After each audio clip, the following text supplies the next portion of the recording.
Today we're here with Taiga Motors at their electric power sports factory, and we're gonna see how they build and waterproof an electric jet ski. This right here is vehicle number 1000, and we get to see how it all happens. Let's get started.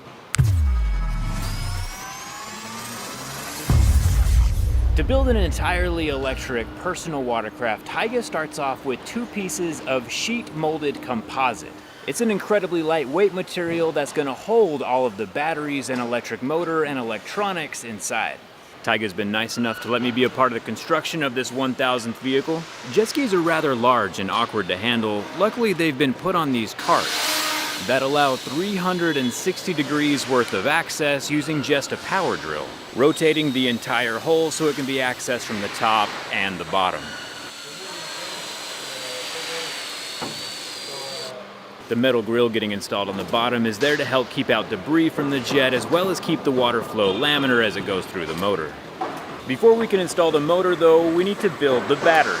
The battery packs that power the jet ski and the electric snowmobile are assembled right here in this same factory with the robot arms behind me, taking the pouch-style lithium cell, putting cooling fins in between each layer, and smashing the whole pack together so it fits inside one of the electric vehicles. Taiga has their own in-house automation team, which means that they designed the machine that makes the machines. Pouch cells go in, and fully completed battery modules come out the other side. Once the battery modules are assembled, Taiga sends it through an ultrasonic welding robot arm.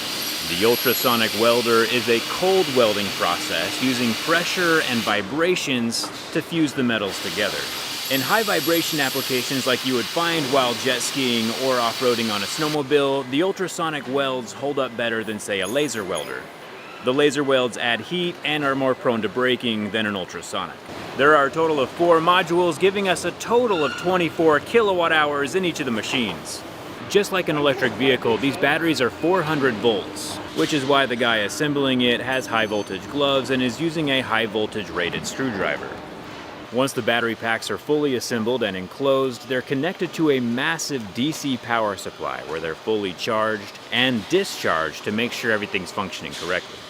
The reason the battery has been designed with a cavity in the center is so that it hugs the motor and sits in the base of the watercraft as much as possible, giving it a low and very stable center of gravity below the waterline. Some people might think that the 120 kilowatts worth of energy, which is about 160 horsepower, is the coolest part of the all-electric drivetrain, but to me, the zero maintenance part is the coolest. You can take these jet skis out in the middle of the ocean with the salt water and everything, and all you have to do when you come back is rinse it off with a hose. There's no winterization or anything, no fuel to deal with. It's pretty amazing. Plug it in and forget about it. The nice thing about the 400 volt architecture though is that these jet skis can be charged up at normal electric vehicle charging stations, going from 0 to 80% charged in about 40 minutes. They can also charge up overnight using a normal household plug. As anyone involved in extreme motorsports can tell you, these machines go through quite a lot of abuse, which is why the motor and the battery sit on vibration dampeners, which helps isolate and protect the drivetrain from those extreme situations. The electric motor mounted inside the hull connects to something called a jet-powered impeller. The fins inside the nozzle help keep the jet stream laminar, giving us the most possible power. After it's mated up with the electric motor, a maneuverable nozzle on the exterior is what's controlled by the handlebars and dictates what direction the jet ski goes. The battery pack itself is sealed shut and watertight, and designed in a way that the motor fits very conveniently on the underside. If you remember back during the battery construction, each cell has cooling fins built into the module. Taiga has a proprietary thermal management system that's duplicated here in the jet ski as well as the snowmobile, keeping the battery healthy whether you're riding in 40 degrees or negative 40 degrees. The coolant is piped through the aluminum ride plate next to the jet pump. It's interesting that the jet ski is being cooled down by the literal water it's driving through. With the thermal management system being fully sealed, it means that the Orca can go in freshwater or saltwater without any additional maintenance. With the hull completed, now we move on to the deck, which is where we find the seat, the electronics, the handlebars, and all of the aesthetic things that are visible from the outside.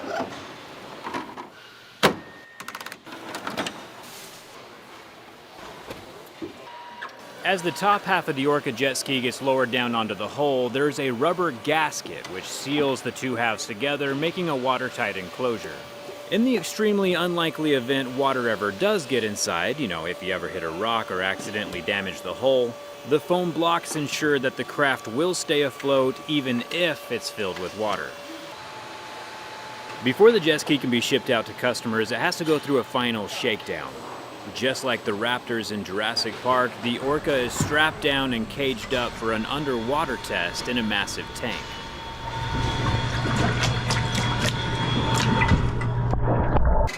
But unlike the raptors in Jurassic Park, the Orca is completely silent. The only noise is the water being blasted out of the rear jet pump.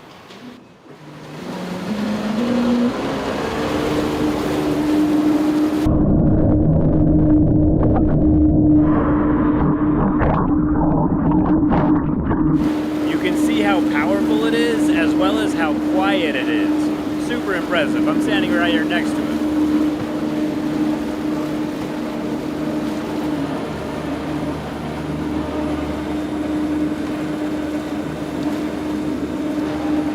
After the internals are tested, the Orcas pass through an LED canopy, where they go through the final visual cosmetic inspection before getting crated up and shipped out.